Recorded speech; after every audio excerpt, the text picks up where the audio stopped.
जय माँ काली। हम सभी पर माँ की कृपा हमेशा बनी रहे, मेरी माँ से प्रार्थना है। कुंडलिनी जागृत करने के लिए हमें क्या कुछ करना चाहिए, सबसे सरलतम मार्ग मैं आपके साथ सुझाऊंगी। उसके साथ ही कुंडलिनी जागृत के क्या दुष्परिणाम होते हैं ये भी जानना आपके लिए ज़रूरी हो जाता है। जब आप कुंडलिनी जागृत करने की सोच रहे हैं तो उससे पहले ये वीडियो आप तक पहुंचा है तो ज़रूर परमात्मा की कृपा रही होगी और कुछ आपके लिए संदेश है, तभी ये वीडियो आप तक पहुंचा है। इस वीडियो को बहुत ही ध्यान से समझिएगा, क्योंकि हर कोई कुंडलिनी जागृत के पीछे पड़ा है, यानी कि जागृत करना चाहता है। तो मैं आपके साथ सबसे सरलतम मार्ग शेयर कर रही हूँ, भक्ति मार्ग। भक्ति मार्ग के द्वारा हम परमात्मा के जो ज्ञान है, गूढ़ रहस्य है, उसको जान पाते हैं। भक्ति मार्ग पे चलते हुए एक ही इष्ट के, एक ही मंत्र का, एक ही नाम का जाप करते हुए हम बहुत ही आसानी से कुंडलिनी जागृत कर सकते हैं।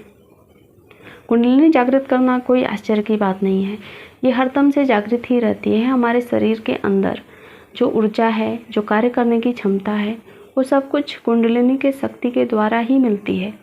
बस वो सूक्ष्म रूप में होती है, जिसे हम समझ नहीं पाते, जान नहीं पाते।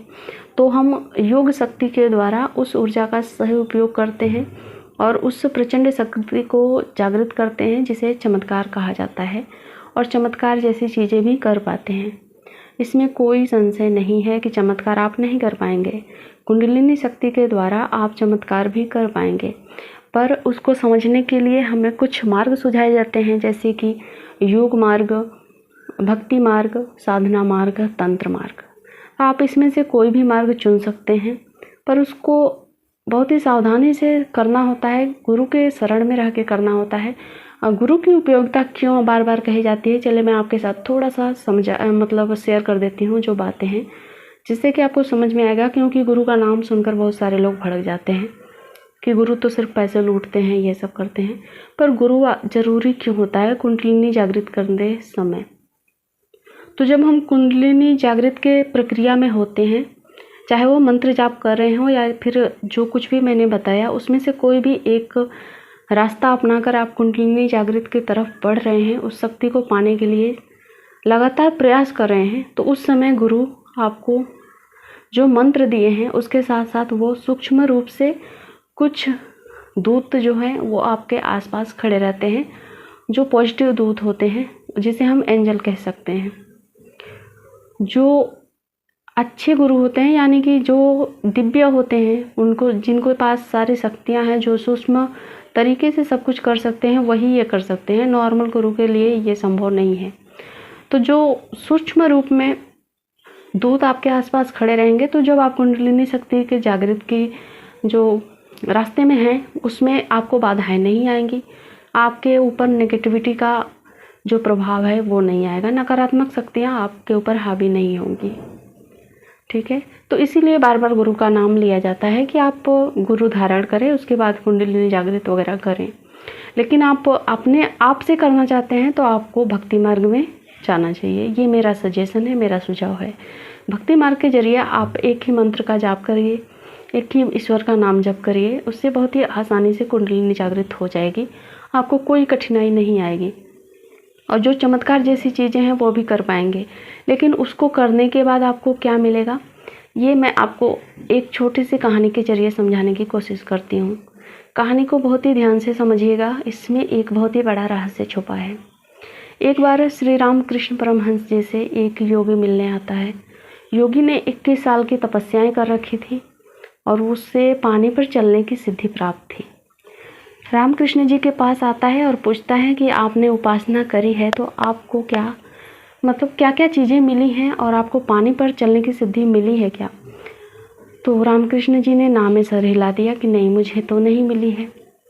तो योगी जो था वो अहंकार बस हंसने लगता है और कहता है कि चलिए मैं आपको दिखाता हूँ कि पानी पर चलने की सिद्धि क्या होती है।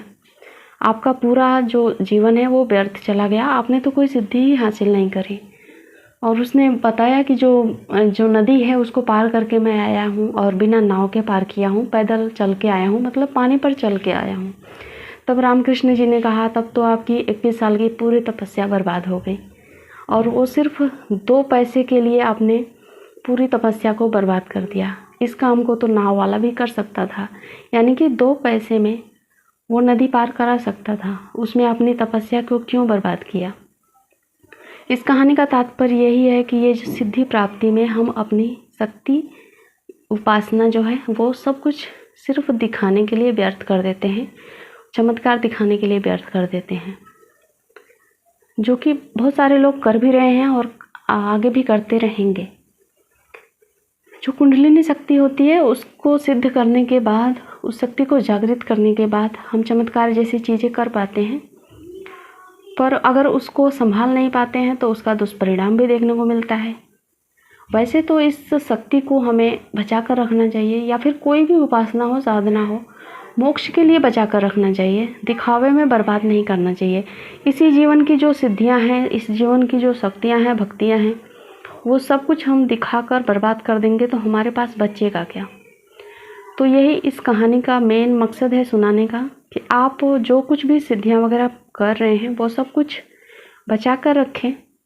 किसी को बहुत ही ज़्यादा ज़रूरत पड़ती है तो आप मदद करें, उससे चमत्कार क्या मतलब, जैसे हम कुंडलिनी जागृत कर लेते हैं तो हम किसी को हील कर पाते हैं, किसी की बीमारियां ठीक कर पाते हैं। तो आप मदद करें, पर सोच समझ कर। किसी का भी कर्म काटने की कोशिश ना करें। मैं बार बार वीडियो में यही बोलती हूँ, किसी का भी जो दुख है उसके कर्मों से मिला है, और जब हम उनके कर्मों के बीच में आते हैं तो वो कर्म हमारे मत्थे आ जाते हैं, हमारे सिर आ जाते हैं।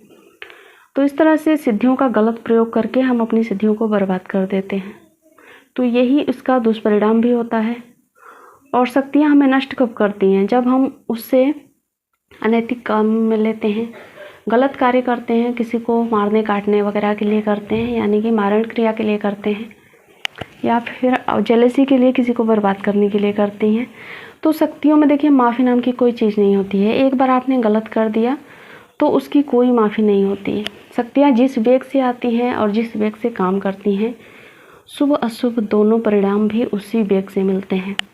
तो इस बात को समझते हुए किसी भी सिद्धि का सही सदुपयोग करना